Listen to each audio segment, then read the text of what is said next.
Tonton video ini sampai selesai agar Anda tidak gagal paham.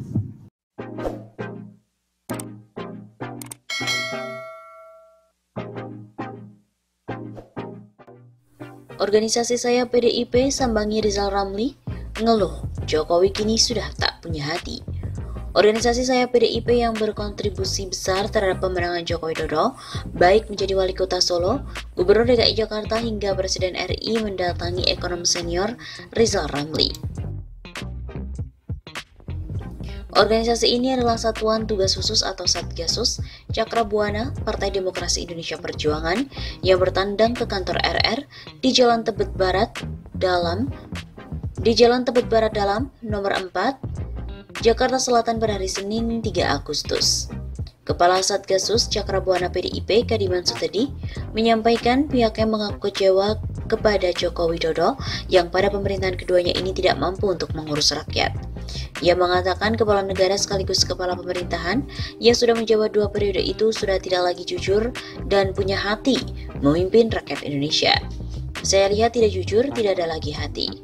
Urus rakyat bukan hanya cukup pintar saja, tapi harus pakai hati. Tegas sosok yang akrab disapa Yongki ini di hadapan RR. Di tengah krisis kesehatan pandemik virus corona baru COVID-19 saat ini, lanjut Yongki, pemerintah tidak lagi mendahulukan kepentingan rakyat kecil yang sudah mulai terdampak ekonominya. Sebab Jokowi beserta jajarannya hanya memberikan sembako yang praktiknya tidak merata. Hari ini rakyat butuh diurus pakai hati, bukan sembako aja dikasih yang nggak bisa makan. Bahkan yang sangat menyedihkan, masyarakat datang ke saya, sedih, kenapa bangsa ini jadi begini? Dalam pertemuan tersebut, Yongki membawa puluhan personel Satgas Cakrabuana PDIP dan juga menyampaikan keluh kesahnya kepada RR terkait penanganan COVID-19 yang dikerjakan pemerintah hingga hari ini.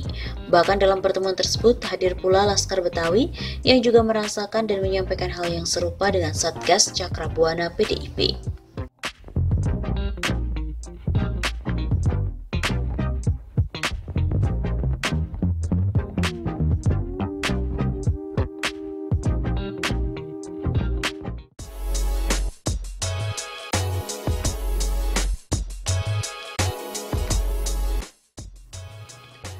Survei LSI mengatakan 76% pemilih Jokowi Ma'ruf mengatakan ekonominya semakin memburuk.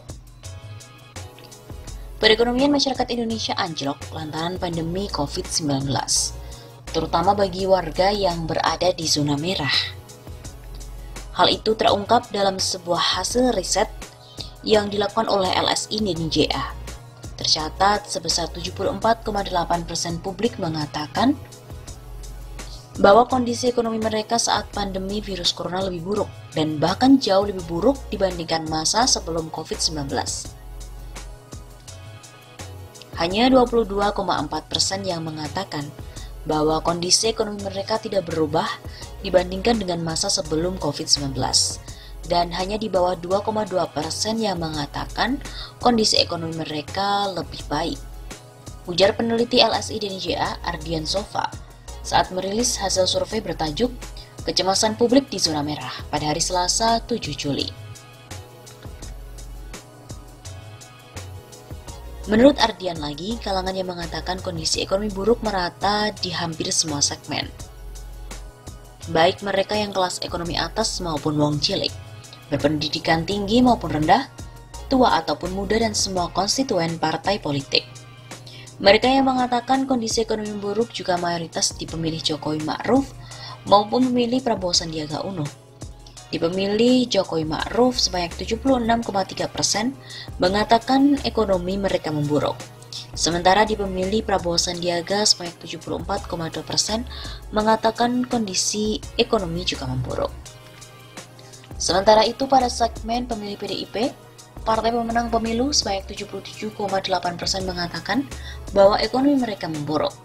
Pada konstituen Golkar, sebanyak 74,2% mengatakan ekonomi mereka memburuk. Pada segmen pemilih PKS yang biasanya memilih musim kelas menengah yang tinggal di kota, sebanyak 70,7% mengatakan ekonomi mereka memburuk. 6 bulan dilanda pandemi COVID-19, tingkat kecemasan publik atas ekonomi mereka berada di zona merah.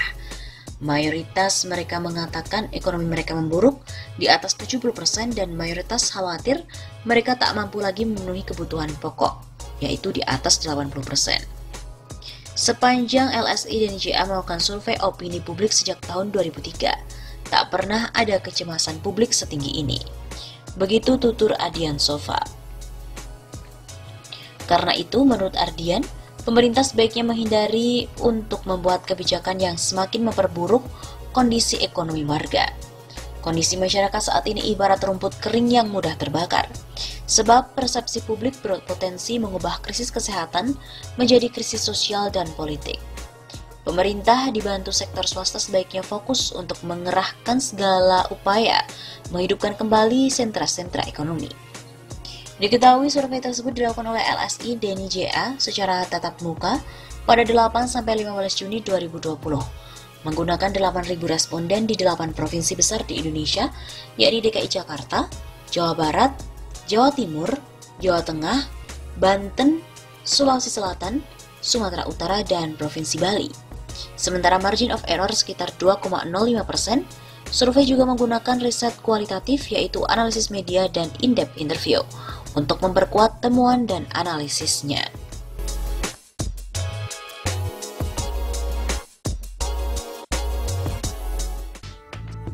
Hal ini seperti diberitakan bahwa ribuan ibu rumah tangga terlihat mengantri berjam-jam di kantor Pos Indonesia di Jalan Rambutan Depok, Jawa Barat, demi uang tunai program simpanan keluarga sejahtera PSKS Rp400.000. Nur, 48 tahun, seorang warga Pancoran Mas, mengatakan sangat membutuhkan dana tersebut.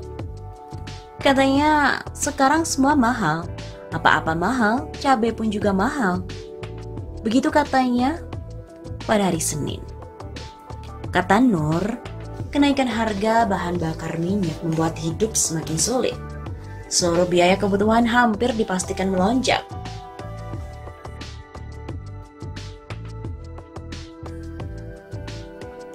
Banyak warga yang menyesal pilih Jokowi, begitu ujarnya.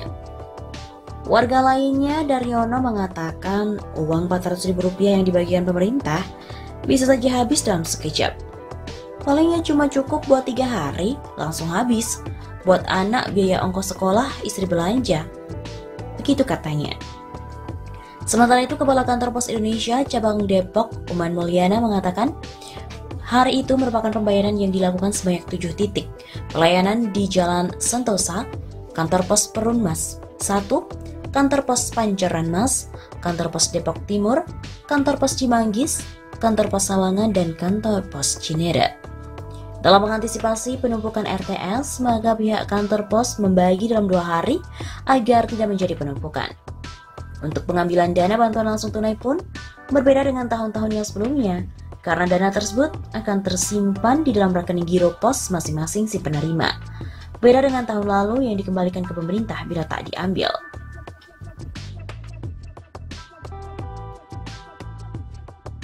Hal lainnya pun juga diungkapkan oleh pendukung berat Jokowi.